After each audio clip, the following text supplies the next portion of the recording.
Hi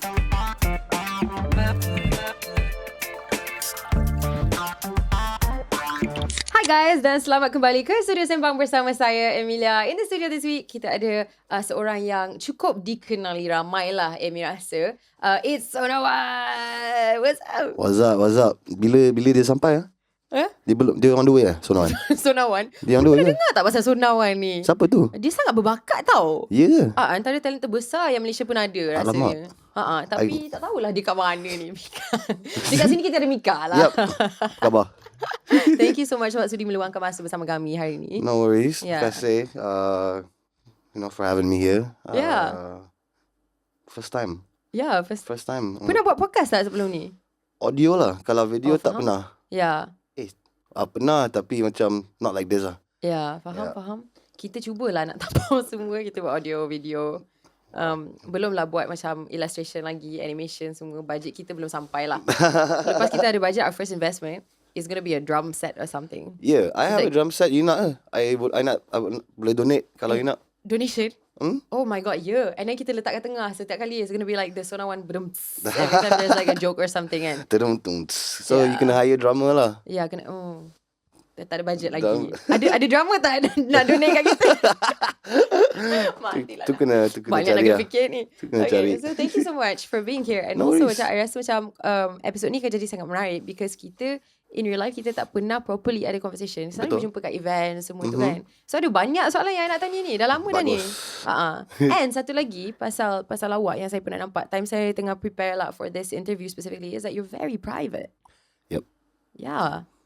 Is that a good or bad thing? No, it's just dia bukan bagus atau tak bagus lah. Tapi I rasa for like entertainment personalities normally kita selalu rasa macam terpaksa untuk mendedahkan segala ni pasal kehidupan peribadi kita. Tapi you've done such a good job at maintaining your privacy and you know ada perbezaan lah di antara kejaya you dengan kehidupan peribadi juga, which is really cool. It's a lot of work. Tapi saya rasa macam my private life has to stay private. The only reason is respect lah, basically. I tak suka macam kepo-kepo pasal orang lain punya cerita, personal or private. And so in return, I pun rasa macam saya punya dirty laundry takkan nak letak kat luar. Ya, faham. So yeah. Tapi hari ni kita korek sikit boleh? Boleh, jom. Korek hidung semua boleh.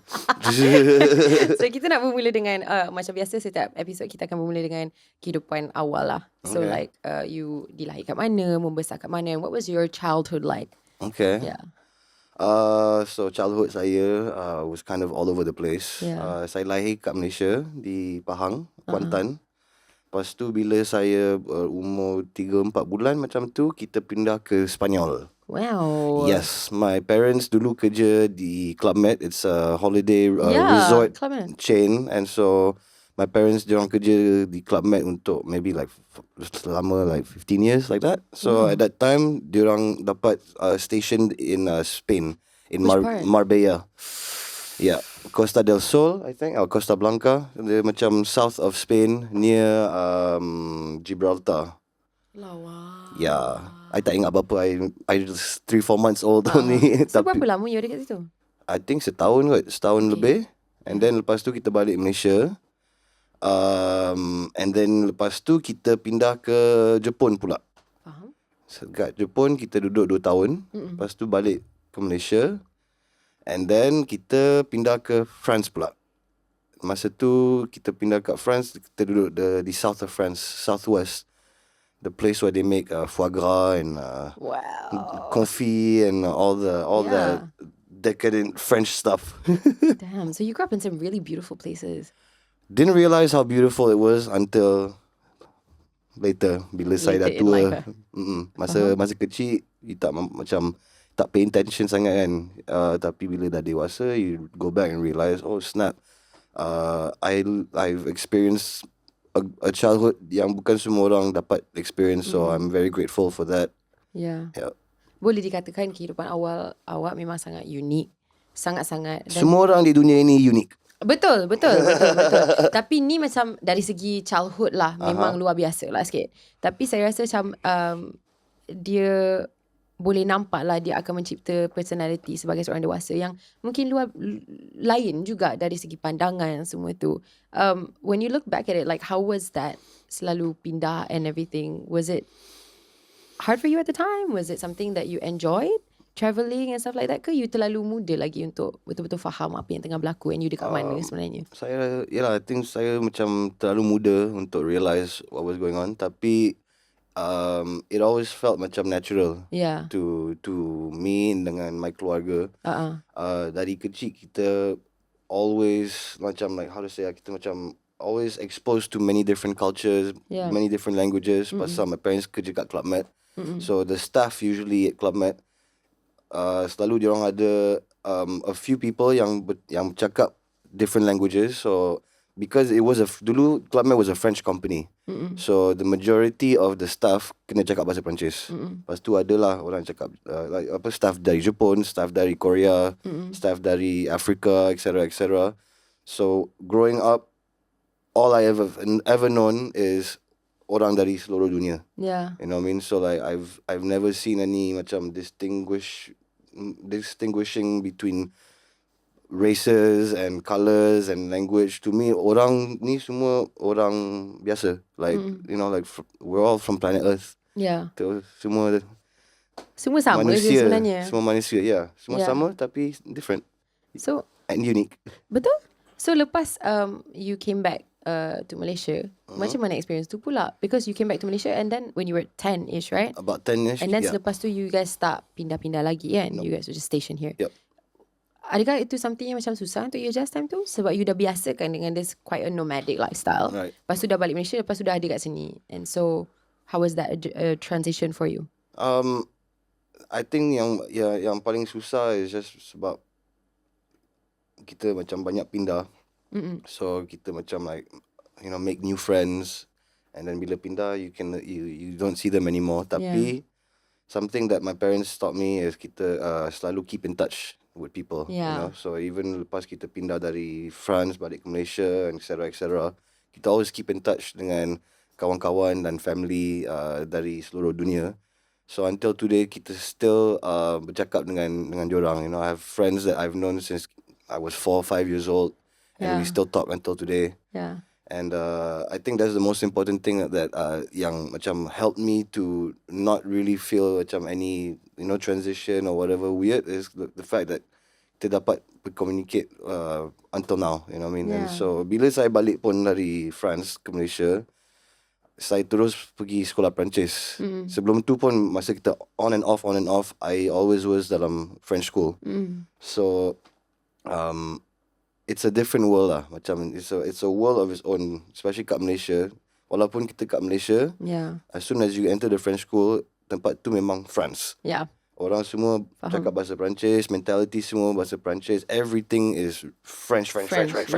Culture pun kan. Culture semua, you know what I mean? So the only time I dapat macam like to experience Malaysian life is when I'm not at school lah. Jadi like you know my parents would make sure that they take us out makan dekat gerai mama ataupun hawker stall to experience the local culture. And then also we travel frequently back to Kuantan to visit my grandparents. So that's my my how to say macam like that's the most cultural interaction I've had dengan orang Malaysia. It wasn't until later on bila masa saya teenager that I started to actually make friends dengan orang dari Malaysia. Sebelum tu orang semua orang Perancis, orang Spain, people that was in school with me lah. So only after that through graffiti art that I started making friends dengan dengan orang KL, orang Klang, orang Shalam, orang Subang. And that's when I realised, oh snap, aku sebenarnya orang Malaysia juga. Untuk rediscover culture tu kan. Faham. Because I went to an international school as well. And so I faham sangat perspektif tu, which is like when I went to school, it's like going to UK tau. Padahal UK tu memang dekat Malaysia lah. Tapi you macam termasuk dalam culture tu. And then you kena belajar balik what it means to be Malaysian. Exactly. And mungkin lagi susah untuk you sebab you tak membesar betul-betul dekat sini pun. You datang balik baru you nak start balik recapture that culture yang kita orang ada dekat sini kan. So my next question actually is about something that you mentioned earlier, which is graffiti art. So awak mula sangat awal untuk mencuburi bukan menceburi bidang lah, untuk ada an interest in like graffiti art. You started in Paris. Yeah, So this is sebelum you umur 10 tahun. Yeah, umur yelah. So Aperture. So basically saya bermula dengan graffiti right before saya balik ke Malaysia. So we spent a few weeks in Paris dengan my family. Yeah. And then masa saya kat Paris tu, saya nampak masa kita naik train kan, all the sides of the walls berlambak graffiti, and I've never seen it in my life. I was like, what is this? And it was beautiful. Banyak berwarna-warni, ada character asterisks that they painted and all sorts of crazy shit. Yeah. And I was like, man, I nak buat ni. I want to do this, exactly this. So yeah,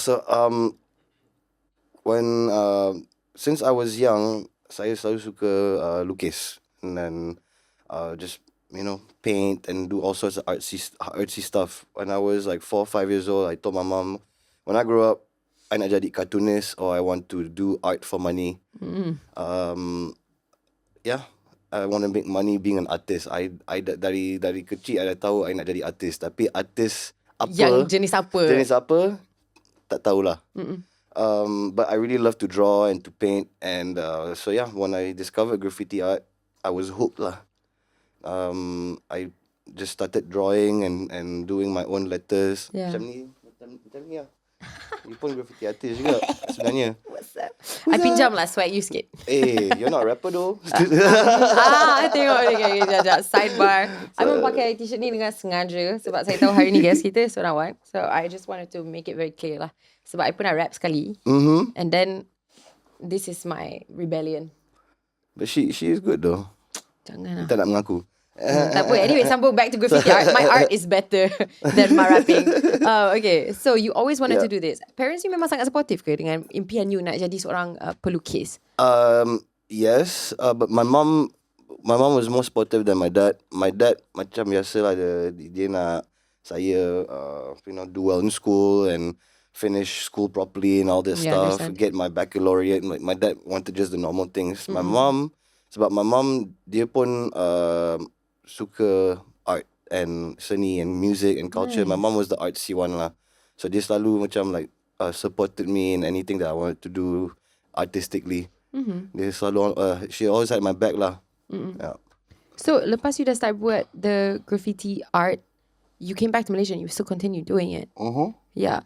What was that experience like for you? Like, because you're very artistic, so was it very cathartic or very like a tool for you to express yourself? Yeah, I guess about like I always loved to draw, but then graffiti gave me something macam different than everyone else. Sebab when you're in school, everyone likes to doodle, like lukis benda-benda bodoh dekat orang punya exercise book semua. But then I felt macam like, okay, this one dia macam this is what's gonna give me an identity. I was like, this is what I am. I connected with just everything about graffiti. I tak tahu macam mana nak explain pun. It was just something that called out to me. Yeah. And then it was through graffiti that I discovered hip-hop culture. Yeah. Masa tu kita baru dapat our first PC at home. Yeah. With internet. Yeah. And the first thing I did was I searched graffiti. Yeah. Bila I search graffiti and then saya baca pasal sejarah graffiti and all this, I discover hip hop. Yeah. And then when I discover what hip hop is, I'm like, I've always liked this. I just didn't know it had a name. Yeah. Like when I was like even younger, every time my parents would have like friends over to the house and like they'll start dancing and all that, I would just get on the floor and start breakdancing, but I didn't know what breakdancing was. I would just be spinning on the floor like an idiot. Yeah. And then later I find out, breakdancing is part of this hip hop culture. Yeah. Same thing also, like macam masa saya umur 2-3 tahun, the first song that I sang was Ice Ice Baby by Benedict Tan. And it's a good song.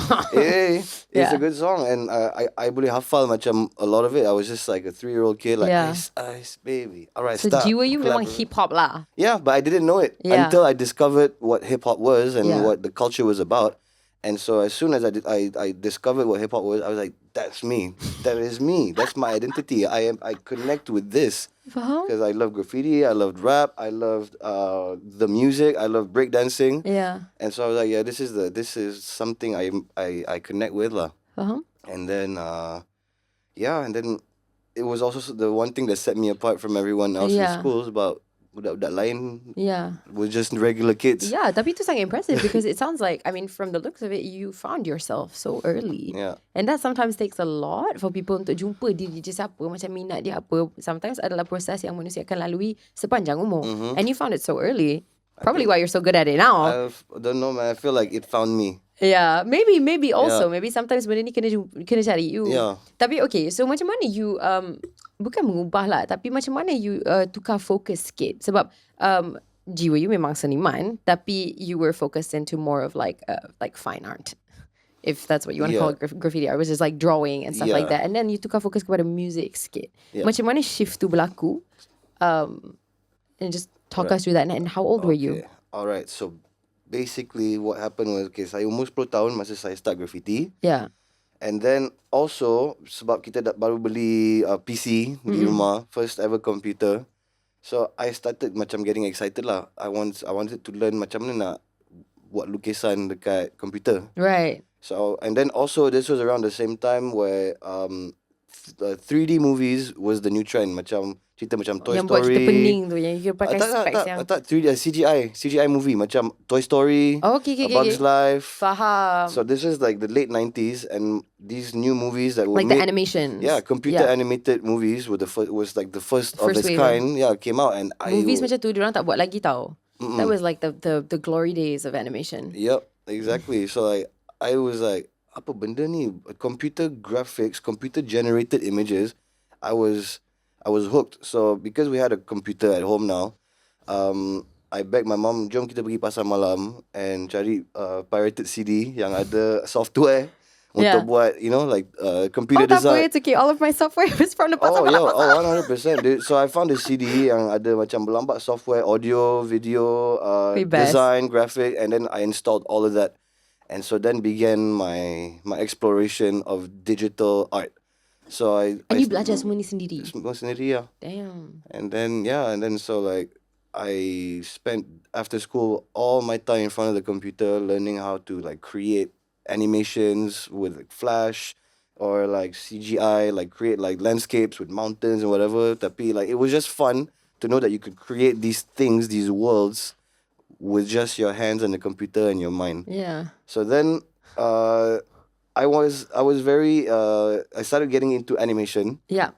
So I was creating like stupid like Flash games and Flash animations. And then I realized, tapi ni kena ada background music. And that's how I started working on digital audio. So you made animations? I made animations. Because where are the animations? Oh, man. There's probably one more left out there on newgrounds.com. Newgrounds was, before there was YouTube, there was Newgrounds. It's basically a portal of animation. But like you had stupid animations, you had really good ones.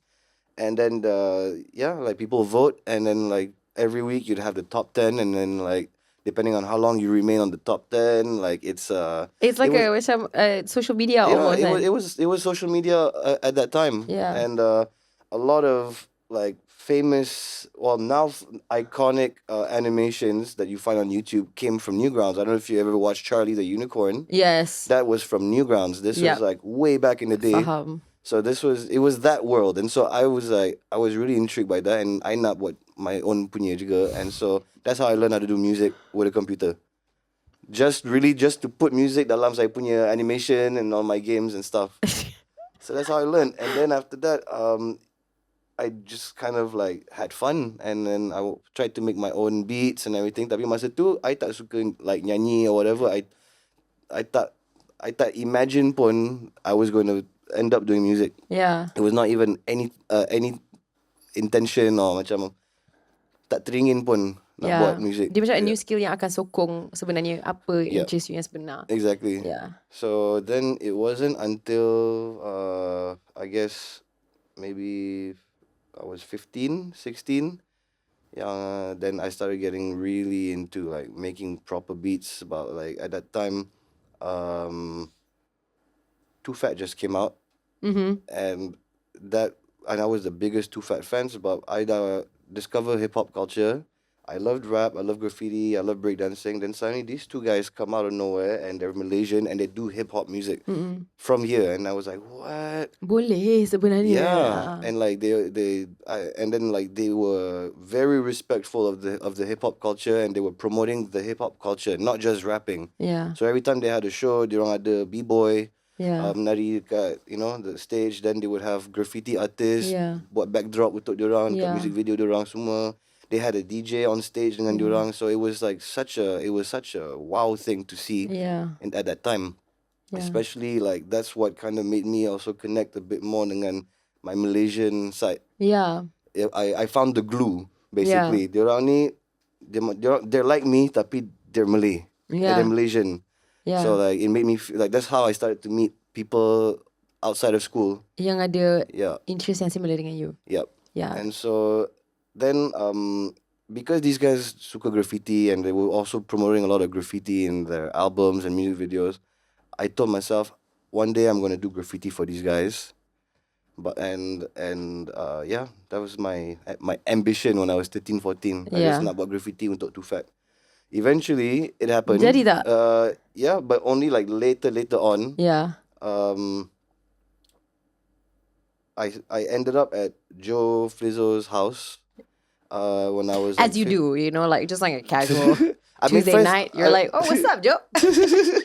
I became friends with his little brother Iman. Okay. Basically, I went to one of the shows, one of Too Fat shows, and then dekat tepi stage I nampak this guy and I was like, muka dia macam Joe tapi small version. So then I was like, let me go and talk to him. He's like, hey man, are you like Joe's brother or something? And he's like, yeah. And I was like, oh, what's up man, Mika? And then we just became friends lah. Yeah. And then after that, one day he ajak pergi rumah Joe, but then Joe was sleeping. It was like 4 in the afternoon, 3 in the afternoon, Joe was still asleep. And then all the other guys were there and then they were all like, yo, you should go and wake up Joe. And then I was like, okay. And then Sian, betul. went to wake him up. I was like, hi Joe, they asked me to wake you up. Then he turned around and he was like, hey, kau siapa? And he went back to sleep. And then I heard everyone outside laughing. Yeah. So yeah, basically They set you up. They set me up. But then eventually later he woke up and he came out and was like, hey, sorry bro, and all of that. So I told him he had a graffiti in his house on the wall. Oh, cool. And I asked him like, who did that? And he's like, oh, this guy, my boy Fireman from Singapore. And I was like, that's good, but I can do better. Wow, confident. Yeah, I told him that to his face. And then dia cakap apa? Dia cakap, oh, okay. Here's a piece of paper. Kau conteng lah.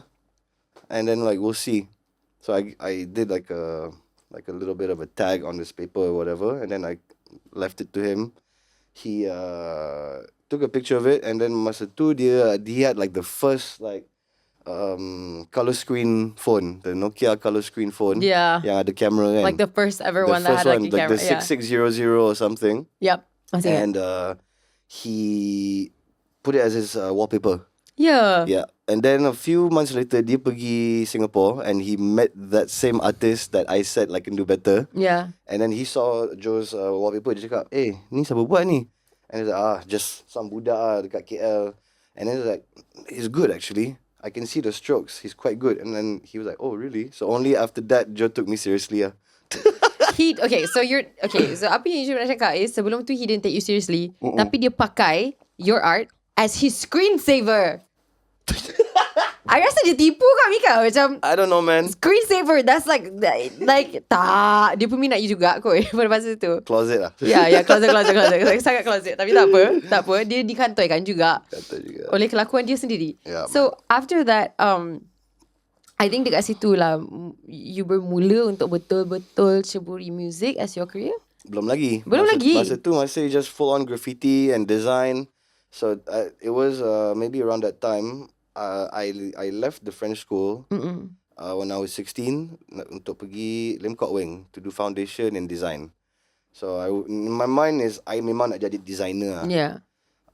Tapi yelah after 2 years in 𝙁𝙁𝙁 I dropped out. Yeah. Because I was starting to get very involved in graffiti outside. Yeah. So me and Joe got closer. He took me around with him for the tours.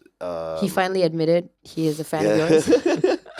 So yeah, I would follow him around and do graffiti for some of his shows, and then dia hire I as an intern for his at Cartel Records when he started his record label. So I was a design intern, and then I just Who would have guessed you started at Cartel as a design intern? Yep, Yeah. design intern, and I was designing flyers, Uh-huh. and name cards, benda random macam tu lah. Yeah. But at the same time, that was when I started making beats more seriously, and because some of my friends were rappers, I made a bunch of rapper friends in around KL, and I felt like their beats weren't good enough.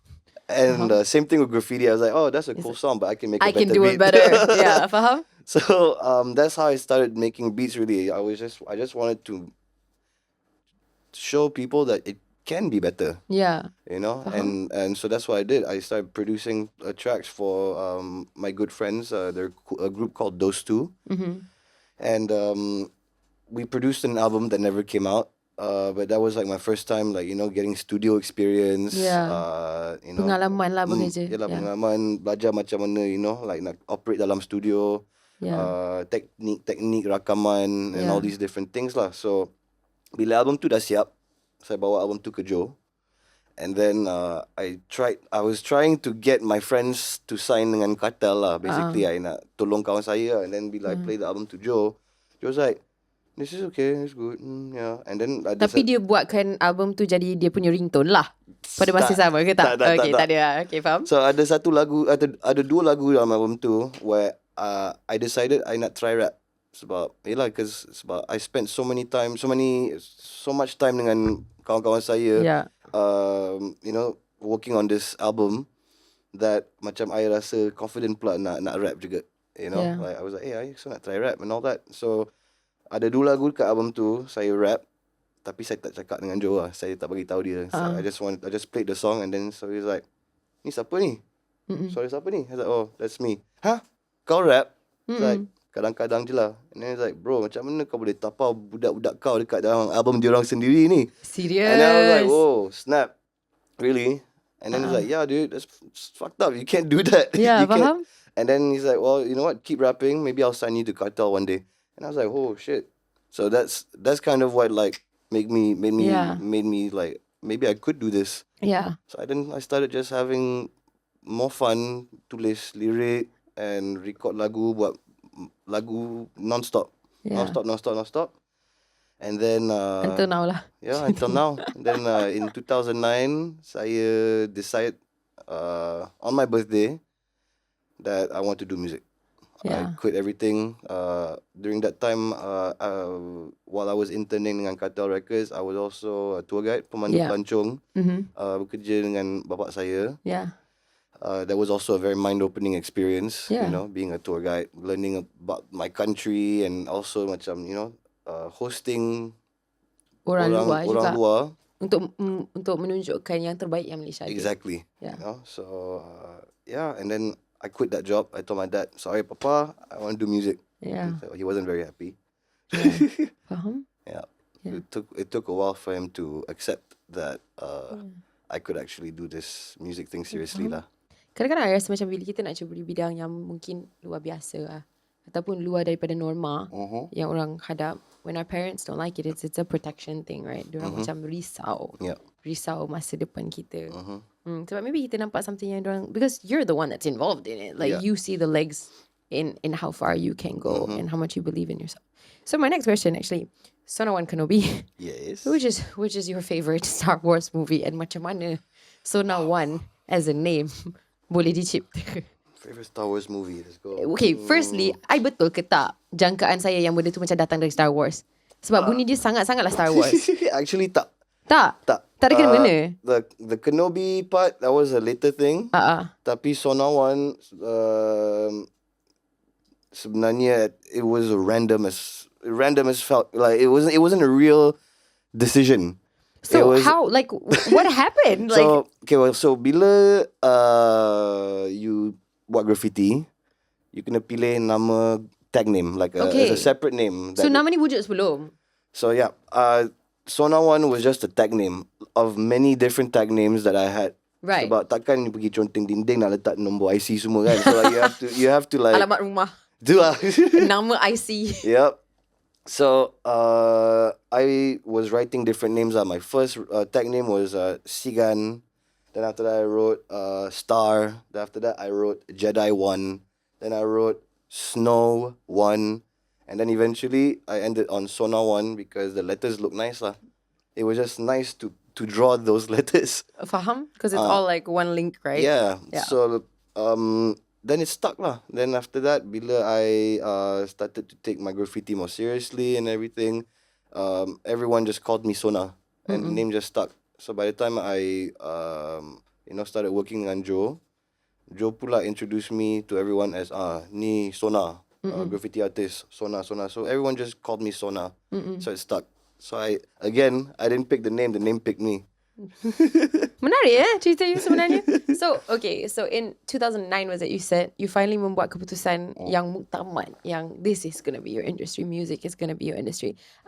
How, just like on a more like personal level, I guess, how did it feel for you? Did you feel like you were macam you tutup satu cerita ataupun you tutup like you close shop on your like graffiti or art dream? Or did it just feel macam something yang sangat natural sebab it's art juga? Yeah. Just from a different perspective. It felt natural. It felt like macam, okay, ni the next step. Yeah. You know, it's like... This is Sona 2. Yeah. This is where we need a drum set. This is the... Tak apa, kita add in post nanti. Tak apa. Euwyn, boleh tampal. So, right. So, it felt very natural for you. And then like, apa you punya plan time tu? Dari segi macam mana you nak cipta diri you dalam industri music dekat Malaysia, because as you said, you obviously were a huge fan of 𝙁𝙃 and Joe, but at the same time hip hop and rap dekat Malaysia, especially at the time that you started, because dari luar, dari seorang yang macam dengar je music tapi tak terlibat sangat dalam music industry, good thing juga sebab music industry sangat stressful. I don't know how you guys do it. You di antara yang first jugalah. You were still considered, I think, to me at least, and to most people on the outside, like one of the first wave of like hip hop and rap in Malaysia. Yeah. And so, how did you feel about that, in the sense that macam contohnya lah, Malaysia, we really love a good like ballad. We love that. Yep. Kalau kita keluarkan ballad, mungkin orang akan suka sebab itu culture kita dekat Malaysia ni. Tapi untuk cuba nak menaikkan nama diri sendiri dah cukup susah dalam bidang entertainment. Tapi sekarang you kena berlangsung dengan rakan-rakan you that were all doing the same thing, mencipta nama untuk hip hop and rap juga as something yang orang sepatutnya dengar. And you have to introduce that culture yang sangat asing dengan kita here. Yeah. How was that? It was challenging, but I guess sebab saya sangat optimis. Yeah. Walaupun berjaya ke tak, I'm still alive. You know, and I still tried, and I'm still doing what I love. Jadi that's the only thing that keep me going lah. I guess lah. I tahu dari you know, that from the moment I said I nak buat music for the rest of my life, and I'm not gonna do anything else, I know that I dah tahu dah I will suffer for a few years. You know, tapi I dah sediakan diri sendiri. I was like, you know what, if I have to eat, you know, instant noodles for the next 5 years, so be it. You know, because at the end I was like, I'm not gonna stop until I can survive doing this. So all I did was make music lah for an entire year straight, non-stop, every day. I buat 5, 6, 10 beat, record 1-2 lagu. So in 2010 saya release 2 mixtape dan berlambat lagu di Facebook, YouTube, all for free, just to get myself out there. And also to macam nak tunjuk orang lain that, you know, anybody could do this. Platform semua dah ada macam tu. Like at that time YouTube was still early, tapi everything was happening on the blogs. banyak blog at the time, music blog, rap blogs and all that. So that's where I was operating a lot lah. Macam like I released mixtapes and then I just pushed them on these blogs and then have people just, download that shit from the blogs. And then YouTube also. Actually, I tak post dekat YouTube pun at that time. Yeah. Everything was all just blog. Was it different for you bila you mencipta lagu? Sebab pada ketika itu you dah experience untuk ciptakan lagu and producekan beats, tapi untuk artis lain. Adakah it's a different process kalau you tengah membuat lagu untuk diri you sendiri? Sebab kefahaman saya lah pasal music, which is sangat lebih, I know like classical music because I studied instruments and I did theory and everything when I was growing up. Okay. But hip hop and rap, there's too much swag for me lah. I am such a classical individual in all senses. Tapi apa yang saya fahamkan pasal procedure nak membuat satu lagu is obviously you have to have the producer who does the beats, and then after that you record the song, and then after that you need it to be mixed, and then you need it to be mastered. Betul. See, aku bijak.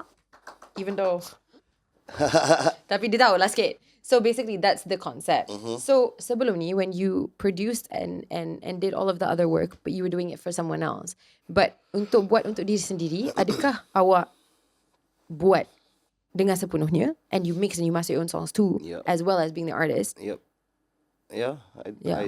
everything. I do everything. I mean, banyak gila kerja. Why? Tapi it's fun. Like, sebab masa zaman tu, like when I first started out, I did everything myself sebab I tak tahu siapa lagi boleh buat. Faham? And then also sebab like, hantar lagu pergi mixing, mastering semua mahal. I tak ada duit. Faham? Masa tu. So I had to learn how to do everything myself so that I could also, like get better, find my sound. And then eventually down the line, I can also charge people and make money from doing this one thing that not a lot of people could do. Faham. It was saya punya form of hustling lah. Tapi dia bagus juga sebab saya rasa dekat situ you akan belajar lah dari semua sudut apakah proses untuk mencipta satu lagu. In the future kalau you outsource pun, tak ada siapa yang boleh tipu you. Exactly. So it's really good. So I mean now I outsource for like mixing, mastering. Tapi I outsource yang elok lah. The ones that will give me the sound that I'm looking for. Faham? Yang you percayakan lah. Lebih kurang. So dari segi like emotional pula, I rasa macam normally apa yang again orang luar fahamkan pasal seorang artis is that normally especially artis yang macam you, if I can just like assume here because I haven't properly asked you yet, like especially when people are very like guarded and a bit more introverted and a bit more particular pasal privacy and stuff like that, cara untuk awak mengeluarkan kandungan hati you or emosi you ke macam mana melalui your art, right? How is that for you through your own songs and recording them by yourself for yourself for the first time? It depends on the song really. Macam kadang-kadang you build a song based on how you feel. Kadang-kadang the song just comes to you without even thinking. It's a weird thing to explain actually. Sebab kadang-kadang saya nak buat lagu pun nothing comes out. Saya duduk depan komputer berapa jam, berapa hari, berapa bulan, nothing comes out. Or semua benda yang aku buat I tak suka. You know what I mean? So it's a very weird process of being happy with what you're doing, because just because you're doing what makes you happy doesn't mean you'll be happy doing it, if that makes any sense. So so lagu saya semua datang dari a place of experience, of reality. Sometimes it's not my own story, sometimes it's orang lain punya story yang saya lihat dan saya experience as a third person perspective. But then I'm like, that could make for a great song, because I'm pretty sure macam orang lain di dunia ni akan rasa apa yang saya rasa bila saya lihat situasi yang berlaku dengan orang lain and whatever. So as much as some songs are very personal, some songs are not even about me, but they can hit you personally as well lah. Like saya tak suka buat lagu yang tak ada makna. Walaupun sometimes some songs seem like they don't have a meaning. Like I have a song called 𝙁𝙊𝙀𝙄𝙎. It's not about 𝙁𝙁𝙀𝙄𝙎.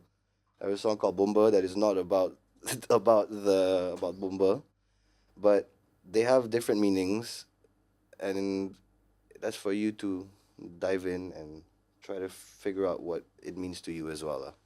Some songs are straight to the point. This song is about a breakup. But some songs are like, what is this song about? Is this about noodles? What's going on? But that's the whole mystery and beauty of, you know, expressing yourself, because it really is therapeutic for me bila saya buat lagu. You know, it doesn't have to mean anything for anybody else, but for me first. If anybody else can understand it, great. If not, my job is still done. I think now you memang dikenali for your work because you've done so amazing, but also for your incredible performances as well, like when you're on stage. Do you remember what it was like really you macam perform on stage for the first time? Yep. Tell us. First time I performed on stage, saya umur 14 tahun. It was a school event. Sepatutnya saya kena perform dengan 3 orang lain, kawan-kawan saya dari sekolah, and literally kita backstage, literally right before they call out our name nak pergi on stage, they tell me, "Hey Mika, we're bailing on you. Bye." He's like, they're like macam, kita tak nak perform dah. These are your friends? Yep. And I was like, why? Y'all suck. And they're like, oh, no, we don't want to perform. And then they just left me alone. So I Wait, sampai hati kawan you kejam. Kenapa dia tinggalkan you macam tu? Kalau semua nak macam cancel order, kita cancel lah sama-sama. Jangan tinggalkan seorang member kat situ. But dia orang cuak last minute. Tapi you tak cuak lah. I tak cuak. I mean, of course, I macam like nervous and like stage fright and all that. My first ever performance. Tapi like, my mom taught me from a very, very young age, something very important is no matter what happens, the show must go on. So the show had to go on. So I went on stage. Seorang. Wait, mak. About 40 seconds in, I freeze and I run off stage. Oh my god. Yeah. That's about. I was alone, and then the part my friend was supposed to do, I tried to do it, and then I blanked. I cannot do it. Sebab benda last minute juga. Yeah, last minute, and I couldn't save anybody's ass. So after 40 seconds, I just looked at the crowd and I was like, Bye. Out of here. Yep. Faham? Yeah. So what was it like many years later? Like contohnya macam bila you first perform sebagai Sonaone, you know, with your own music. Do you remember that first time getting on stage? Especially after pengalaman you yang sebelum tu, which is your friends semua tinggalkan you semua tu lah. Which is tak seberapa best. The first time I went on stage as Sonaone, I think I was 20 years old. Tu pun muda. 19 or 20, yeah. And kita perform dekat Dataran Merdeka. They had like some sort of... Wait.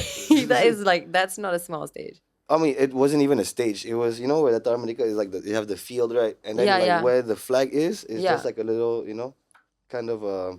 Like a small little podium thing. But that's a big deal. It was, I guess so, but like it was not even a big show. Nothing. It was one of those like pesta, whatever, like keluarga, whatever. Like, faham, tapi ramai. Ramai, tapi tak ramai juga. Like it wasn't a full crowd or whatever. It was like ada, you know, a few kids sitting there, then like a family sitting there. Okay. It was kind of like a, you know, like family day out kind of vibe. And I performed with my friends yang I buat album for, those two guys. And that was my first ever performance at Sonaone. And how did it go? It was weird. No one was looking, no one was listening. We were just one of the many entertainers of the day. Yeah. So it was alright, it was fun, it was weird, but it was memorable. Yeah. Like I've never performed there ever again, but like, but it was a good place to start off. Like you know, you're at this historical site. Yeah. It was nice, but nothing much more than that really. See, that's the thing about hip hop in general. Kalau saya tak salah faham lah, like part of hip hop culture is also it is similarly to what kita macam bercakap sebelum kita even started the podcast, right, about individualism and stuff like that. Part hip-hop culture includes that in general. And hip-hop in itself is something that is not designed to be mass. Yeah, because it's almost like a underground like rebellion kind of culture, right? And so I guess my question is when you first started, I assume, especially during that time, zaman tu, hip hop was something that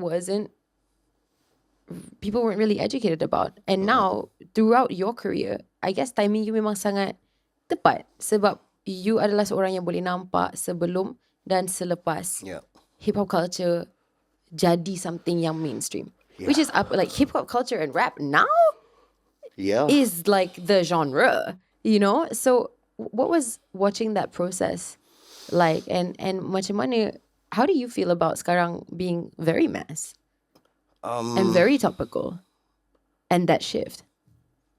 It's very interesting. It's a good question because I think I've been doing it for so long that I've actually not seen the change happen.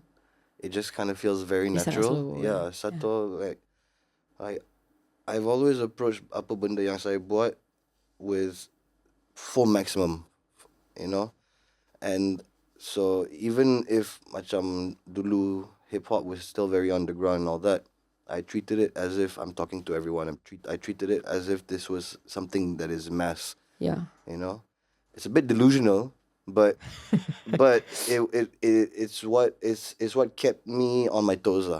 Like I would say delusional, but at the same time also I wasn't that delusional where I would be like, like I'm gonna play stadiums and shit. Like no, dude. Like it was more of like I want to talk to everyone through the music. I want the world to look at Malaysia for what it can do. Yeah. Musically and talent-wise, because I've always felt from back then until now, Malaysia's full of talent. It's just that they don't know what to do with the talent and don't know where to go with their talent because you're not encouraged to have talent in our society here to a certain extent. It's a broad way of putting it, but like, you know, let's say at least in my era when I was growing up, bila let's katakan kan, you umur 9 tahun, lepas tu you suddenly you know how to sing and you suka nyanyi kan. A normal Malaysian parent will be like, you suka nyanyi? Okay, kita hantar you pergi singing class. As soon as you put that kind of like setting on somebody that has talent, it makes you not want to do it anymore. Sebab benda tu rasa tertekan. Sama dengan piano lah. Like how many kids know how to play the piano but don't want to play the piano? Tu saya dulu. So when I was growing up, completely off topic here, tapi I played so many instruments. I did piano, I did violin, I did the clarinet and drums. And in part because I grew up in a very musical family, so my family were Asian as hell. So like they're all doctors. Oh wow. Yeah, tapi it's a compulsory yang kita kena belajar martial arts, ballet and music. Yeah, and so my family dorang semua boleh main at least one instrument. Right. And so bila dia datang ke generasi saya, like my mom was an excellent piano player. She went to the UK and got her LRAM there. She is really good. Damn. Tapi disebabkan my mom power sangat, bila saya ada, dia punya impian adalah untuk tengok saya main piano. So lepas tu bila saya belajar kat rumah, kalau dia tak pandang pun tapi my like fingering of the chords and whatever is wrong, dia tahu, dia boleh dengar. Right. So bila kita ada seorang macam, you know, like my mom around, it just like I just felt like I don't want to do this. Exactly. So like one day I sat down with my mom and I was like, and she was like, but you're so good at it. Like you could really do this, and you would macam, you know, do the piano thing that I wanted you to do. And I was like, Mom, I'm so sorry, tapi macam it's like not for me. And she was like, okay, if it's not for you, it's not for you. And I redeveloped my passion untuk main piano tu much later. Yeah. Apabila tak ada siapa yang suruh I buat, and I macam tiba-tiba I sendiri yang nak buat. Yep. So, exactly. Yeah. So creative things, right? That's the thing. It's like, so I feel like because of that, right? And I think, see, you're not the only one. I wasn't the only one. I think growing up. You sama ke? Cerita sama? I mean, not exactly, similar, but similar. Macam like, I showed an interest in music, and then my mom sent me to piano class, and then I hated piano. And then only after I quit piano class, later on, that I just redeveloped the passion for music. But this time, my mom understood that, okay, I shouldn't like push him. I should just support him. You know, it's different. It's very different to have support and being forced. Betul? Yeah. Betul. So a lot of the times when kids find show interest of any sign of talent, generally the go-to reaction from Asian parents, local parents, is to force them into it. Yeah. Like, you like guitar? Okay, I sing for guitar class after tuition. You know? True, Yeah. true. Speaking about kids and passion, right? Like, as somebody who is considered like one of the inspirations of the hip hop and rap scene in general, as somebody who's considered an inspiration in this scene, like sekarang, sebab dia dah jadi something yang sangat-sangat mainstream, a lot of kids want to be rappers and musicians and stuff like that. And dengan social media sekarang, semua orang boleh. And semua orang, dari segi macam kita dah banyak sangat expose dengan cara nak buat benda sendiri, which is something yang pada zaman you, bila awak belajar dari CD-CD yang you downloadkan software tu, benda tu tak adalah something yang sangat accessible untuk semua. Sebab untuk dapat tahu pengetahuan tu, you tak ada reference dekat YouTube untuk belajar. Lepas you dah download software, you nak buat apa? Main tekan. Sekarang, kita ada macam-macam tutorials online. So, apa perspektif you pasal hip-hop sekarang? Cara orang mengeluarkan muzik, you know, like how it's changed from like zaman-zaman CD to digital, and also the accessibility level of everybody can be a rapper or a musician. Yep. So, betul. Zaman sekarang ni, semua orang boleh jadi rapper or musician. Tapi, should you?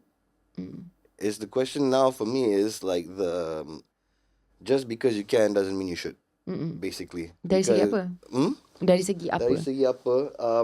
Because it's so easy that anybody can do it. Sekarang pun AI pun boleh create lagu. You don't even need a singer anymore, kan?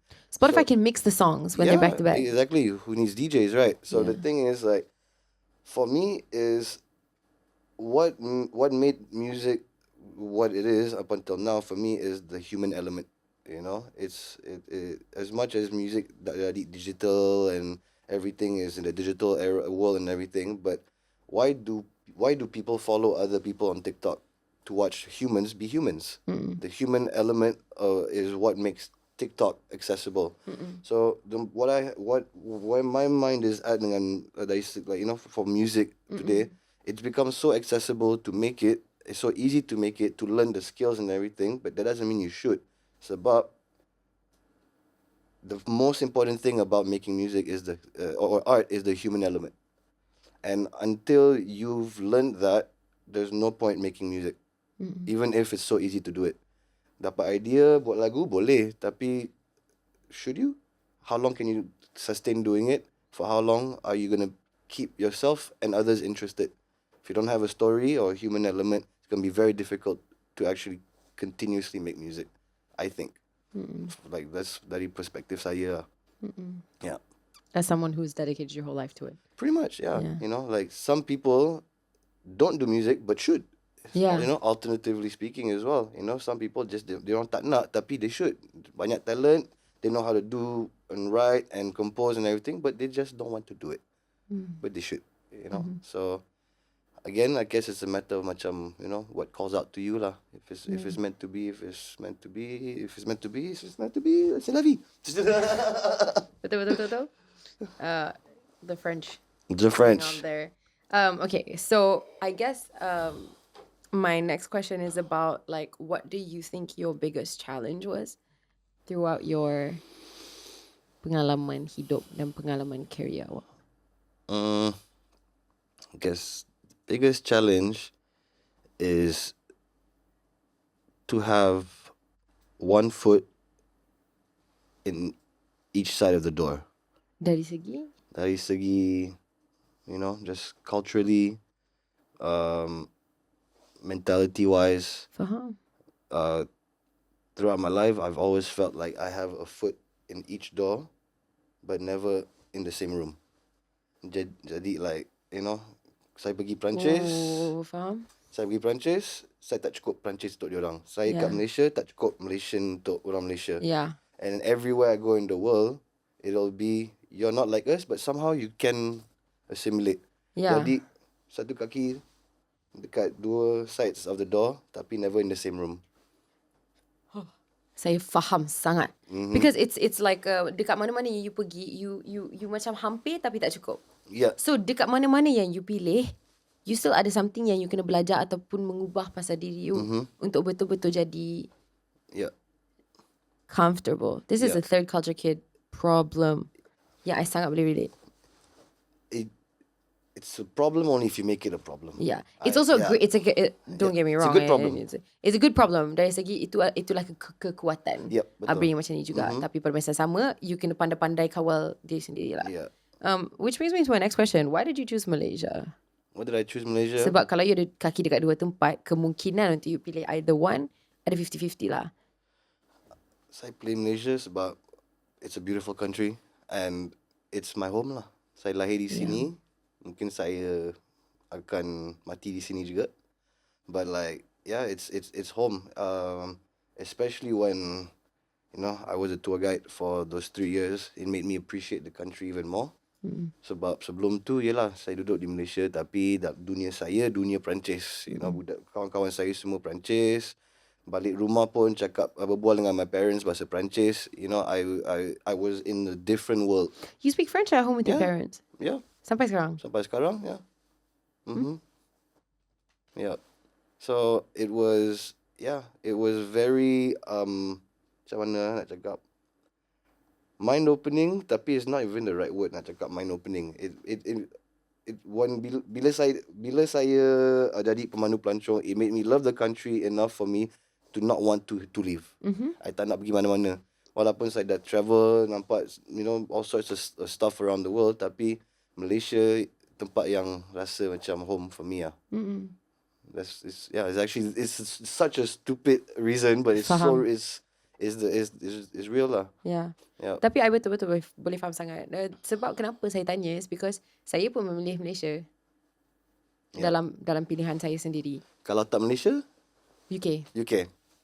But UK is nice to visit. Same like for me, balik France is nice. You get to see your family, your friends, makan-makan sikit. Then balik KL, you feel at home. Ya, tapi walaupun keluarga saya memang semua dekat UK, bila saya pergi overseas, which I did for 2 years, I went to the States instead. Okay. Yeah. Where in the States? Los Angeles. LA? Yeah. Yeah. Even though I had nothing, like zero connection there at all. But I never ever considered working in the UK. Yeah. For whatever reason. But whatever it is, no matter where in the world, I memang tetap ke Malaysia. And it's for the same stupid reason, which like, it's just like, I don't even know what type of emotion this is rooted in. Tapi saya pilih Malaysia sebab this is my home. It's our home, and I feel like, to a certain extent, Malaysia needs us. Malaysia needs people like us. Yes, untuk mengatasi brain drain. It's a two-way thing. We need Malaysia, and Malaysia, I feel, needs people like us. Needs Malaysians lah. We need Malaysians, betul.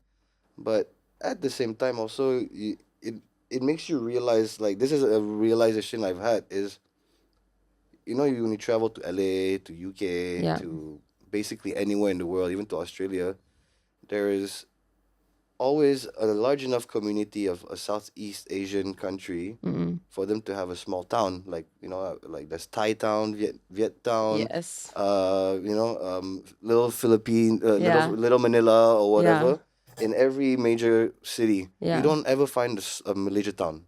No, betul. You don't. That tells you two things. London ada. London ada, but are you surprised though? We were colonized by the Brits for so long. Is it even that surprising? But no. I don't know. We should own a part of London at this point by all the colonization we had to endure. But it tells you, the most important thing it tells you, it's that we're actually good here. We're so good, we don't have to leave. Or rather, it's so good here that even us yang macam tak rasa macam kita really fully Malaysian, whatever, kita pun nak duduk kat sini. Kita pun nak kembali ke Malaysia. Wow. We have no reason to leave. Itu perspektif yang saya tak pernah dengar. As a country, kita tak pernah macam, it's so bad that kita kena leave. Like Cambodians had to leave because of genocide. Thai people, there's so many Thai people around the world because there's so much poverty there that they had to leave. So many Vietnamese people because there was a war in Vietnam. All these countries around us had it so bad that they had to leave. We had it so good, we don't want to leave. And this is why we're here. you know. And so to me, that's just like, I think it's something that people don't really see about Malaysia. It's like we have it so good here. I sendiri sedar benda tu selepas saya dah belah. Saya belah ke sana, macam I dekat negara I sendiri selalu rasa macam saya lain. Saya macam orang asing sebab saya sangat liberal dan saya sangat lain daripada orang lain. Lepas tu saya sentiasa dicakap macam saya Mak Saleh lah, Mak Saleh. You're so Mak Saleh for Malaysia. Then I went overseas, baru kesedar macam I'm so Asian. Yeah. I need to go home right now. Yep, exactly. Like, it was so good. Yep. That is the first world. Exactly. in my house in KL. Yep. Yeah, so I faham. Yeah, dude. Faham sangat. Yeah, dude. So I think once we start collectively. But that's such a good perspective, actually. Sorry to cut in. No, But like, okay, no worries. so good. Yeah. Thank you. I mean, I guess as a society, as Malaysians, bila kita realize benda ni, it's so simple and so banal, tapi it's the reality of it lah. Lepas tu orang Malaysia, kalau Malaysians complain about anything, I just laugh. Like ha, kelakarnya, cute, cute. Yo, that's cute. So I got passive aggressive. A bit. A little bit. Just a bit. Yeah, faham. Tapi I faham because I feel the same way. I pun macam, oh my God, kita tak bersyukur langsung atas apa yang kita ada. Kita sepatutnya lebih bersyukur kepada negara kita sendiri. Exactly. My next question for you is actually coming towards the end already of the first segment. Tapi it's basically I kena dan wajib tanya you soalan ni sebab bila saya buat research saya tak jumpa lah. Okay, pasal what else is going on in your life? Sebab you memang sangat-sangat private. Ini adalah something. Okay, firstly, how did you do this? How did you pull this off? And apa kata you macam kita trade notes or something? Sebab saya cuba untuk jadi private in my life juga. Dari segi macam mana kita nak macam pisahkan life kita ataupun macam perjuangan kita yang lain, family kita, untuk asingkan benda-benda yang sepatutnya peribadi daripada public. Tapi kadang-kadang dia susah. Untuk I sendiri sebagai seorang yang sangatlah cukup private. Tapi you dah sangat-sangat hebat lah cara yang you buat. I think consistency. Macam you tak pernah buat interview pun. Yeah man, I bukan nak cakap saya pilih, tapi kadang-kadang people don't have the right motives when it comes to other people. Yeah.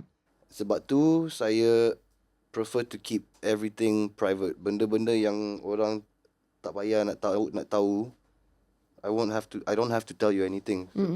I don't feel any validation or any contentment in telling people or showing people anything about my life unless it's what you need to see or hear or something that I need to say lah. Macam yalah, everyone's life is private. You don't need to know unless you need to know. Jadi I think I've just been always consistent lah dari dulu sampai sekarang with keeping my private life private. And I think after a while, because saya dah consistent sangat buat ni, orang dah macam hormat. So they've respected that.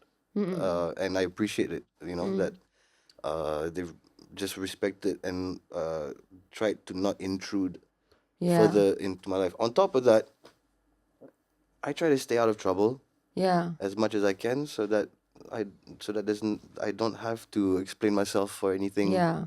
The only people I need to explain myself to are my family, my loved ones. Yeah. And people who actually care, love, and give a about me. And vice versa. That's how it should be. Exactly.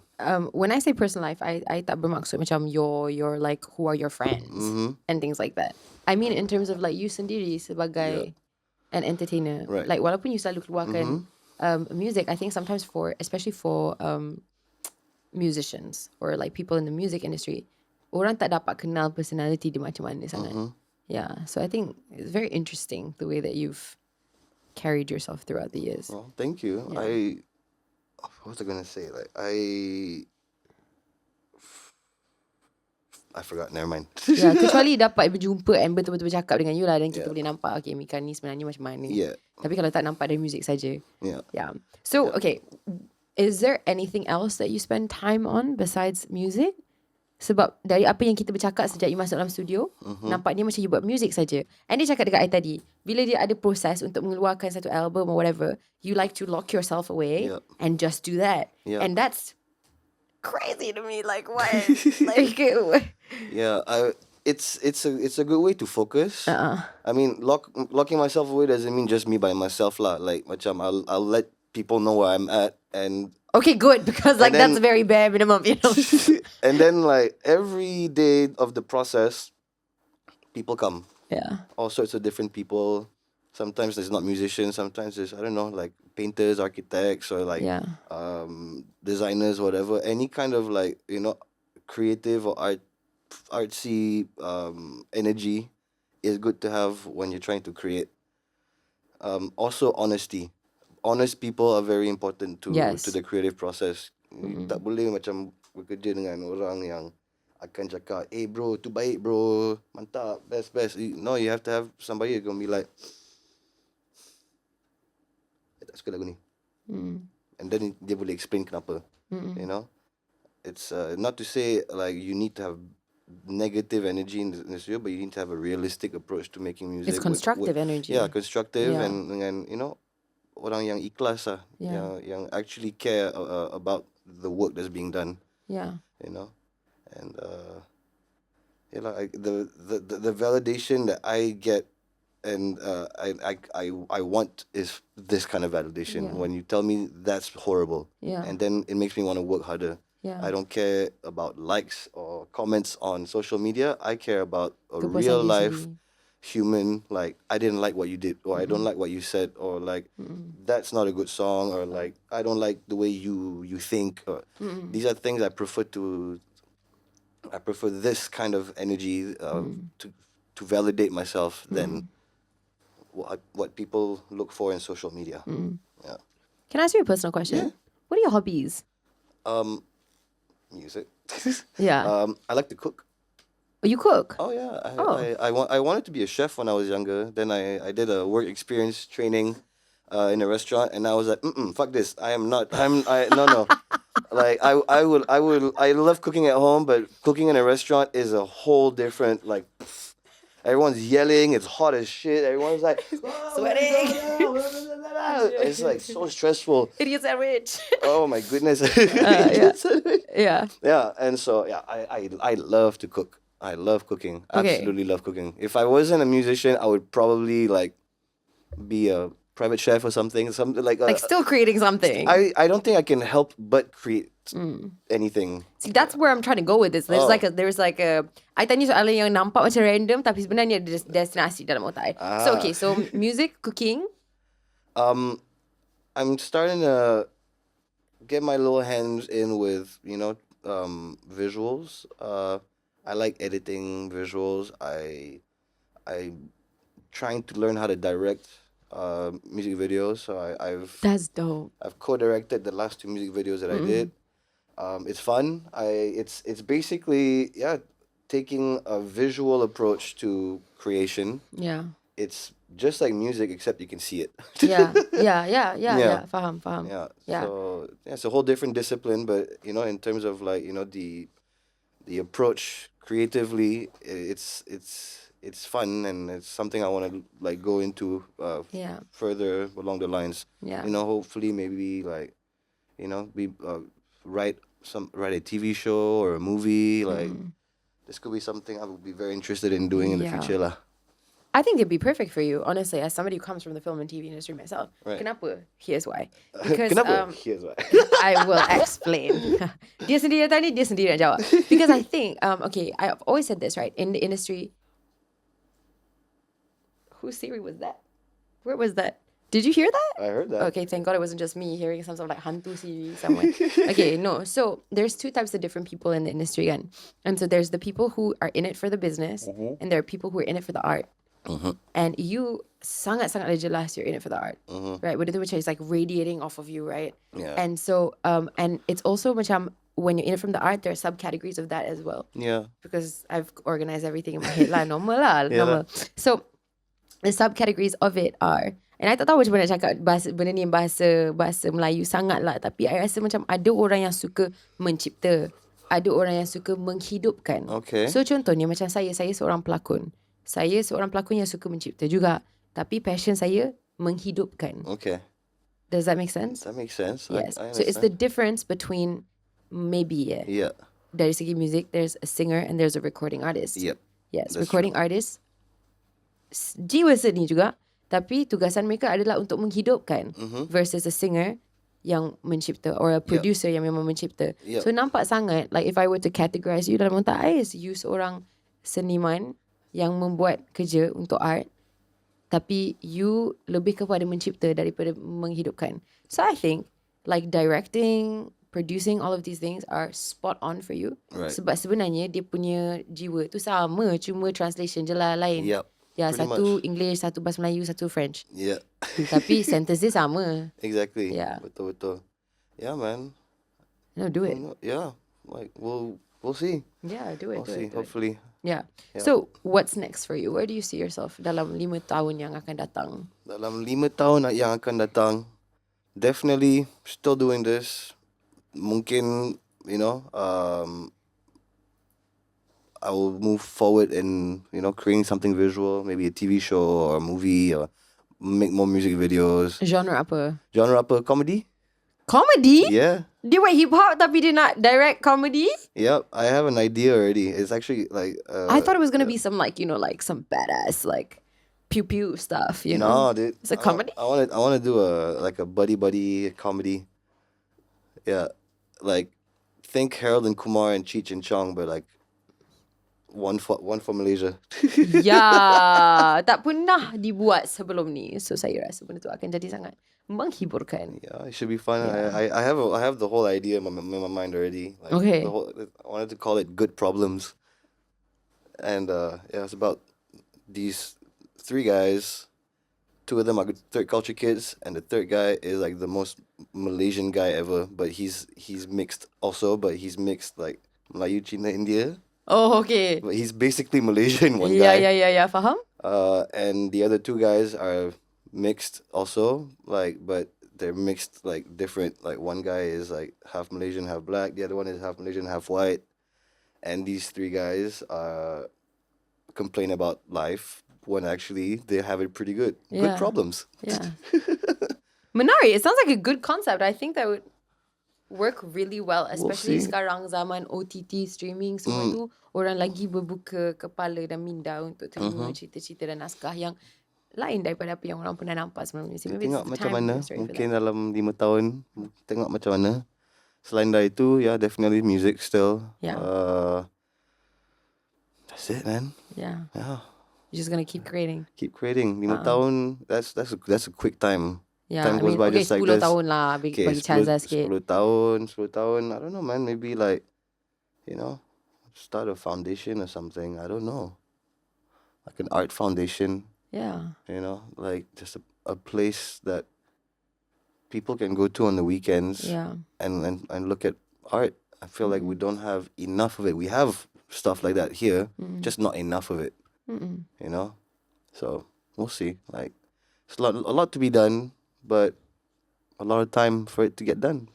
Sorry, I was thinking of a business idea for you. Oh. Yeah, if you start like an art center or something, and then, the way it operates financially, the way it operates financially is on donations. But at the same time, you provide like a safe space to like underprivileged children or, survivors of 100%, of some sort of like experiences to come just for emotional therapy. Of course, yeah. Definitely, yeah. It's like an Something arts and life center, for almost like rehabilitation, especially zaman sekarang, I think a lot of people, especially after COVID, were so much more exposed to like, mental cleansing and making sure that everything is stable inside juga. Sebab obviously in traditional Asian cultures, kita tak pernah ada awareness sangat pasal benda ni. So I think like something like that would be cool. I think so too. Yeah. Yeah. All right, that's a good idea. Who knows? Maybe we'll partner up. Okay, so since you love to create, let's create a solution untuk kawan kita yang hantar fan question minggu ni. So macam biasa, diorang akan hantar WhatsApp question secara anonymous pasal apa-apa masalah yang tengah melanda hidup orang kat luar sana. So apa kata kita check apa soalan minggu ni? Hi SS and guest. Sebab actually guest tu pun anonymous juga. So kita terima WhatsApp tu pada bila-bila masa, and then nanti kita akan susun mengikut siapa yang baru masuk. So this is the one. Hi SS and guest, I stay anonymous. Okay, I recently just found out that my friend cheated on his girlfriend. Ouch. As a good friend for both, I tak sure should I confront my friend's girlfriend tu, or patut I bagi tahu je my friend to be honest and talk to her about it. I tak pernah in a relationship, so I tak tahu nak buat apa. Tapi I know I tak setuju lah dengan benda tu. Mika. Tough one. Is it a girl or a guy? Saya tak tahu sebab diorang akan letak benda ni. So benda ni anonymous untuk saya juga. Saya tak tahu. Okay. Yeah. Saya rasa I'm assuming it's a guy because probably, you're right. So saya rasa orang ni patutnya dia kena cakap dengan member dia lah. Kalau dia ni lelaki dengan ni member dia lelaki yang cheated on his girlfriend, she just talk to him and ask him, fuck man, what are you doing? Yeah. You know, sebelum dia nak cakap dengan the girlfriend, he should speak to the friend first as a bro, or even if she's a girl, you caught him cheating, you should have the conversation with him first. Because you don't want to be the shit stirrer. Ya, macam batu api betul yang pergi masuk campur dengan hal orang lain. So jadi kalau I would tell my friend, hey man, I know what you did. I don't approve of it. Your girlfriend is also my friend. If you don't come clean to her now, I will do it for you. You will say that? Ultimatum. I think that's good. Yeah. Tapi macam mana kalau lepas you dah bagi ultimatum tu, kawan you tak buat juga untuk this guy lah? Then I guess I have no choice but to follow through with what I said. Yeah, faham? Yalah. But then I will still bagi tahu lah, like, hey man, you dah cakap ke belum? Belum lagi. Okay, well, you know what I have to do, right? And then he's gonna be like, oh no bro, please don't. And I'm like, yeah, but you do it lah. You know? It's either that or sit both of you guys down together. Yeah. I think I tak ada apa-apa nak tambah. I rasa benda ni sangat clear cut dalam pendapat saya. Tapi saya rasa macam orang yang tanya soalan ni mungkin sedikit muda. Maybe saya terlalu cepat nak react. Tapi I'm just gonna assume that based of cara question ni ditanya. Yeah, obviously talk to your friend first. Tapi itu bukan something yang baik ataupun bagus. Yalah. So kalau kita betul-betul sayang kawan kita, kita takkan encourage behaviour yang bukan untuk kebaikan dia. Tapi at the same time, have a conversation dengan kawan tu, tanya dia, is everything okay in the relationship? Kenapa you buat tu? Yeah. You know, maybe there is a story we don't know. Maybe dia dah tak puas hati dengan girlfriend dia. Maybe I don't know. Maybe he doesn't love her anymore. Like there's so many things kita tak tahu pasal cerita ni. Kita just tahu that inilah kejadian yang berlaku kan. Yeah. So faham? Yeah. Either way, communication is key. You kena bercakap lah. Whatever it is, betul. you guys have to talk lah. Nampaknya kawan you kena bercakap juga. Yeah. And maybe kawan you kena lebih belajar macam mana nak faham kan. Kalau kita nak jadi supportive kepada kawan kita, walaupun kita tegur kelakuan dia yang mungkin salah, kita sepatutnya sebiji macam apa yang Mika cakap, kita sepatutnya tanya dia, kenapa awak buat benda macam tu? Mungkin untuk sedarkan dia pasal apa rasa yang ada kat dalam dia yang membuatkan dia lakukan tindakan macam tu. So that kalau dia terlibat dalam situasi macam ni in the future, dia takkan membuat kesilapan yang sama. Betul. Gitu. Okay. But that's a good gitu. Yeah. I hope so. You ready for some rapid fire gitu? Ooh, let's go. Okay, yang ni je kita tak macam, we didn't run through this before the show. Okay. Soalan pertama. Soalan ni sangat hangat. If you could rap with one person in this world, who would it be? If I can rap with one person in this world. Yeah, like you do like a collab. Wow. Dalam dunia. And with me. If I could clone myself, I'll rap with me. No lah, I don't know, man. That's a hard question. Oh my goodness. You can rap with you though, sebab you just buat lah 2 different audio track, Mika, lepas tu you layer. It's not the same. I want to hug myself and like shake my own hand. Okay, so no. This is what you have to direct. A movie where I wake up and suddenly there's another me. Yeah. Like Ataupun Tak, you start lah dengan you punya music video. You dah buat 2 music video sekarang. You kena buat yang ketiga. The next song, you're like a solo song yang you tak ada featuring artist. This is what you do. You get the green screen yang kita sendiri belum ada kat dalam studio ni. You get one. And then after that, you buat like one half of the video, and then you buat the other half of the video, duduk on green screen, you layer. So dia nampak macam ada 2 you dalam satu music video. Okay, Ken, you nak tolong I direct this? Boleh. Alright. Jom lah. Dope. Tak, you direct. I jadi macam lighting ke apa. Tak. Dia macam ni. Okay, kita dah settlekan. You donate the drum set. Okay. For the bedums. Okay. I'm going to go find a green screen. Oh, snap. Okay. Yeah. Deal. Okay, cantik. Alright. Support member. Yeah. Cantik. So itulah jawapan mutamat. Okay, I think ada jawapan lagi. I think I will say, if there's anybody I could rap with in this world right now, it'll be Malik from Too Fat.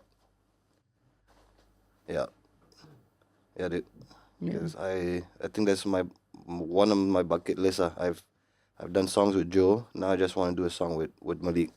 Yeah. I almost did a song with him like 13 years ago. Yeah. Tapi tak jadi. Tak pernah jadi ya? Time to revisit. Long story, but no time for that. Saya rasa saya nak cakap kalau saya boleh bagi semangat sikit dari pandangan saya yang memang tak tahu long story ni langsung, kejap lagi saya nak korek selepas tu sembang. Semua benda ada timing. Ya, kadang-kadang bila benda jadi terlalu awal, contohnya my rap career, timing salah. Yep. Timing salah. Yeah, of course. Mana tahu akan ada timing betul in the future. Tapi I rasa, saya yakin for you and Malik punya collaboration, benda tu belum jadi sebab timing belum ada lagi. 100%. Tapi akan ada. We'll see. Kita semua nanti kan kalau benda tu jadi, internet terus pecah. Okay, so next question. Also sangat scandalous. Saya tak tahu macam mana you nak jawab. Good luck. Favorite rap song yang bukan your rap song, ataupun rap song yang you pernah buat untuk, bukan rap lah, kita letak rap tapi sebenarnya hip hop lah. Favorite hip hop song yang bukan you yang buat ataupun you terlibat dari segi production. Wow. Oh wow, so many. Satu yang kalau Mika dalam kereta, dia karaoke lagu ni, ataupun tengah like in the toilet or wherever you karaoke. Wow. Okay, I think probably lagu Bandit Queen oleh Loop Troop. They're a group from Sweden. Tak pernah dengar. Yeah. Okay, lepas ni you can check it out. I will. Put it down here, I don't know, put a link or whatever. Yeah. But yeah, they're a group from Sweden that I connected with very much growing up. Pasal this rap group is 3 orang dengan satu DJ. Tiga rapper ni, all 3 of these rappers are graffiti artists. Yeah. So they orang rap pasal graffiti life, graffiti culture, getting chased by the cops and painting trains and all that. So I resonated with them very, very much. And then especially the rapper from the group, his name is Promo. So dalam album ni, the album was called The Struggle Continues. And there was one song on the album where Promo did a solo song. So lagu ni actually is by Promo. It's a solo Promo song, tapi is under the Loop Troop album. And so it's called Bandit Queen. Saya suka lagu tu sebab it's probably the most hip hop but also beautiful like love songs. It's a song about a girl, a bandit queen. You know, like a girl that's fit for a bandit. Yeah. So, cute. Dalam hati ada taman. Kicu. Okay. My favorite rap song is Backseat Freestyle. When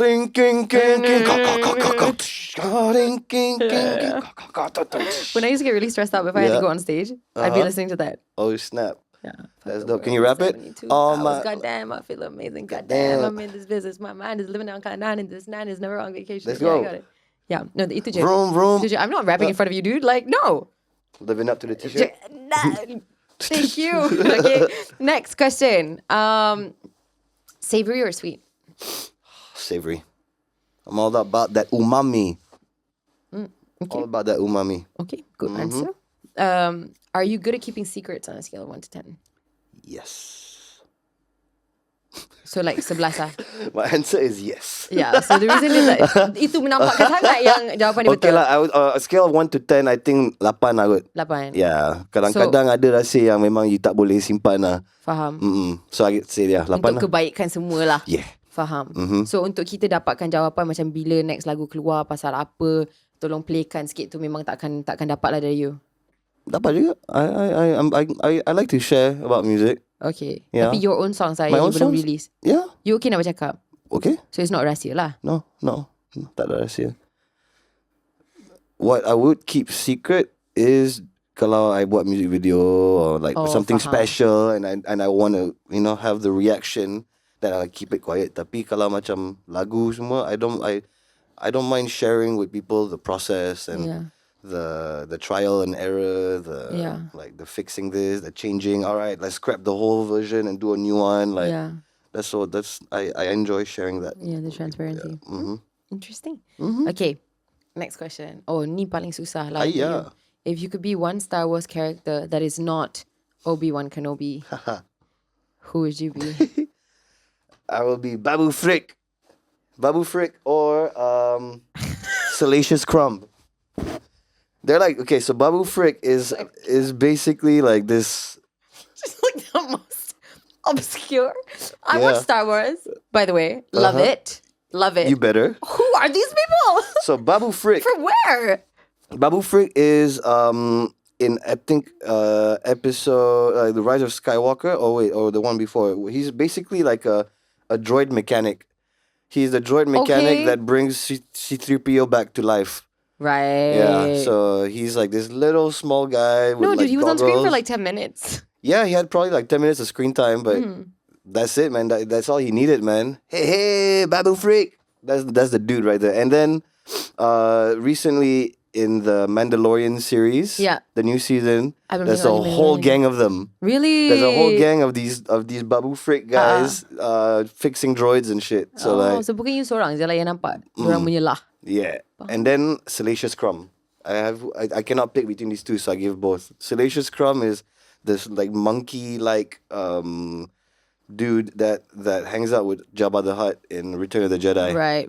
And that they kind of brought them back into the series as well, like the Mandalorian series and all that, as like food. Like they're like chilling on trees and then later you see them getting grilled. Salacious Crumb. Pow. I love Star Wars, but like not as much. I mengalah. I have to go back and rewatch, man. How did I miss all these people? Oh yes. You want to call them people. Next question. First thing you notice about someone when you meet them? Everyone is a different thing. Basically, the first thing I notice is usually the thing that's the most noticeable. So for example, let's say katakan I met you for the first time today. First thing I would notice is your hair color. Oh, yelah. For example, number 2 would be I'm not a rapper. So the things that are supposed to be what is noticeable are the first things I notice. Yeah, faham. Okay, so quite standard. Best compliment or praise you've ever gotten from a fan, like the most touching.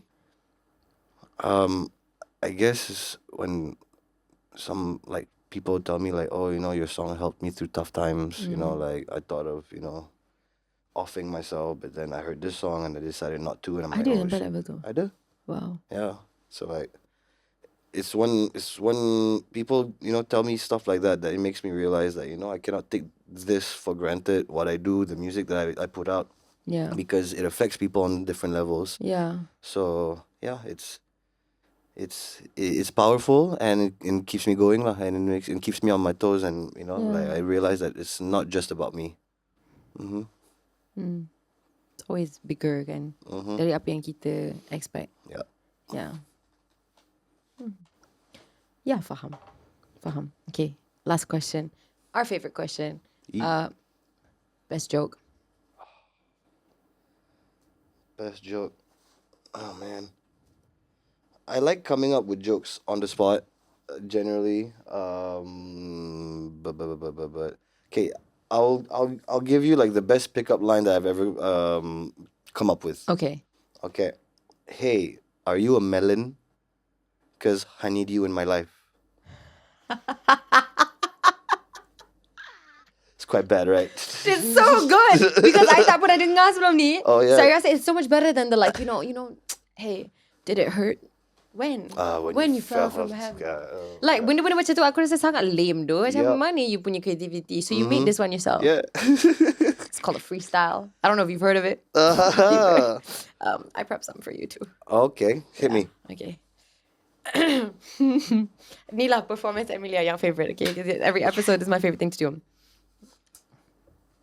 What kind of music do bunnies like? Hip hop. You pernah dengar? No, but I saw it coming. This is like the time I had, you know, Anis Nabila? She was on the show. Okay. And I spent like berjam-jam nak tengah fikir, okay, macam mana aku nak ciptakan puns, like macam mana kita nak buat puns untuk Anis Nabila. Of course lah, dia kena mengena dengan makanan. So nak answer a lot of makanan puns and she knew the answer to every single one, even though we wrote them. Sebab, yeah, maybe I shouldn't have asked you some music. Maybe I got some more. I'm going to keep going. I'm going to keep going until I run out of them. Okay.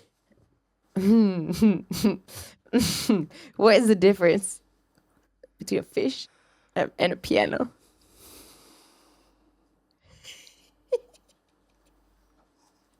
I don't know. You can't tune a fish. I get it, but it actually doesn't even make sense. You can't tune a fish. You can't tune a fish, yeah, but like that make that. You can tune a piano. I get it, but still, it makes no sense. You can't tune a fish. What does that mean? You can't tune a fish. What's the difference between a fish and a piano? You can't tune a fish, but you can tune a piano. You can't tune a fish, but you tune it. Oh my god! Okay. Good one. Emotionally scarred. Selepas ni Mika. Oh shit! I'm sorry. No, it's okay. We got redemption. I prepare extra. Okay, she's hardworking. Okay. Oh, this is good. I yakin dengan yang ni. Okay. Kenapa live musician sangat dramatic? Live musicians. Yeah. Kenapa? No. Kenapa kehidupan musician sangat dramatic? Kenapa live musician sangat dramatic? I don't know. Sebab diorang troublemakers. Oh no. Wow. Okay. Champion. All right, that's a good one. You're a terrible liar. No, that's a good one. I mean, like it's smart. Troublemaker. Yeah, I get it. Habis ada kat situ. Is it? Penat dah. Those are the only ones I came up with for music. Oh. Really okay, right? Man, those are pretty good. I Thank like the you. last one. I ada harapan tak nak buat comedy. Ada? Can? Just gotta work on it a bit more, I guess. The best kind of comedy is the one where you don't try. Yelah. Masalah ni Amelia tak pernah macam tak try. I don't think you need jokes to be funny. You're already funny naturally. Yeah, I know. Yeah. But these things really crack me up. Yeah. Like I enjoyed that. Oh, I love dad jokes. I love good. bad jokes. I absolutely love horrible jokes. Those were all terrible. That's why I love them, especially the last one, the treble. The troublemakers is good, right? Saya bagi kelonggaran untuk curi. Yeah, tak ada masalah. So with that, we've come to the end of the show. Terima kasih sebab meluangkan masa sekali lagi bersama kami. We're done already? Yeah, we're done already. Yeah. Anything else you want to share or say to people before kita tamat? Yeah, maybe one more joke. One more joke. Yeah, knock. Oh, who's that? Me. Me who? Mihun goreng.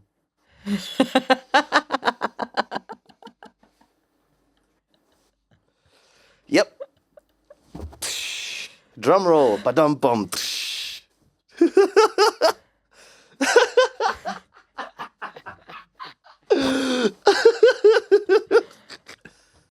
I can keep up. So that's it for today. Actually, I think there's one more thing I want to ask you sebelum saya melepaskan you dari tanggungjawab anda hari ni. Okay. It's basically apa advice you untuk orang kat luar sana yang menampak awak sebagai idola dan nak jadi sebahagian dunia hiburan dari segi hip hop ataupun music, especially because awak seorang yang belajar semua ni atas dedication dan inisiatif awak sendiri. Yeah. I guess my advice is don't take yourself too seriously. Kena memang have fun lah. I mean, being serious is memang penting, tapi is more focused. Being focused is more important than being serious. Because if you take yourself too seriously, that is the road to the dark side in a way. You know, when you take yourself too seriously, you become overly critical about yourself. Then you put yourself in a higher risk position to let yourself down. And the last thing you need for you to move forward is to let yourself down. Or to feel like you've let yourself down. Sometimes apabila you tak pernah pun let yourself down. Exactly. Yeah. You know, so don't take yourself too seriously. And remember, anything that you want to do in life for yourself involves and revolves around everything around you. That means as soon as, macam for example, if you want to do music or as soon, or do art, anything, as soon as a part of you is in the world, it's no longer part of you, it's a part of the world. Jadi, you can have this symbiotic relationship with yourself and your place in the world. And realize that it's not about you, it's about how you operate in this world and how everything in this world is, having a relationship with you at the same time. So don't take yourself too seriously, stay focused, and remember it's not all about you. Itulah dia. Sonaone Kenobi dalam studio Sembang. Wusa. Terima kasih again. And thank you kepada semua yang menonton episod ni. Ya, jangan lupa kita akan berjumpa sekali lagi dalam studio. Wow, I can't even say my own show. Studio Sembang minggu depan pukul 10 malam di YouTube, Spotify dan Apple Podcast. Good night everybody. Good night. Bye-bye. Peace y'all. Thank you once again.